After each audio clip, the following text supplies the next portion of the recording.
halkaa ka arkaysaan oo mudaharaad maanta la iskugu soo baxay magaalada Garowe oo lagu taageerayo dowladda Soomaaliya ee nabad iyo nolol loogana soo horjeedo mooshinkii laga keenay dowladdaas shacabka reer Puntland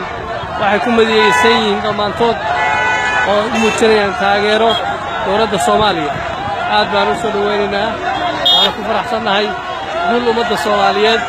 waxa weeye u dulqaadan mayno kana fariisan mayno waxa weeye cid kasta oo dhibaato ku wada ummadda Soomaaliyeed meel kasta ay joogto maasha Allah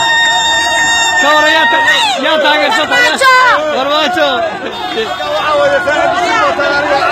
waxa weeye barxadii Garowe ayaa taaganahay isbedel Soomaali hay israacdo Soomaali hanoolaato farmaajo iyo mooshinka ma taageersanin hanoolaado taageersanaya madaxweynaha federaalka farmaajo hajiro hanoolaado hajiro waa madaxweyne daacada wixii ka soo hortaagana waana kuwa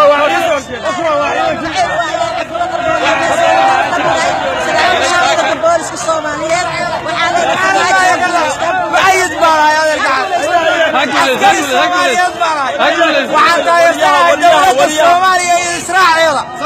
waxaan doonayaa Soomaali inay midowdo hooyada koonfur joogta iyo Puntland joogta waa isku mid muwaadin baanu nahay Soomaaliya Soomaaliya burburinaya ku sheegaya waxaan badisiyaad barakaadhay laga taayaan leenahay waana tuugo dollar qaataya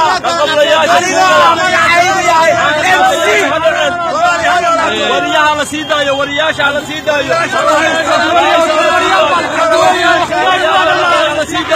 Abduwali waqtiga waa dhimaaday madaxweynaha Soomaaliya soo gaar baa leena burbur baa yaala waxa waa cadeena saxaafadooda in xirxiray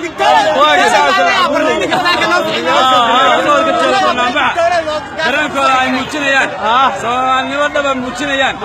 maamulkii diidan yahay saxaafadii oo dhan la xiray shacabkiina la aamusinayo waan ka soo horjeednaa waan la dagaalamayna guul Soomaaliya ayaa arrimaha ka waran هاي تراكيز وكان لي يوتيوب قاعد على صوتي واخو هاي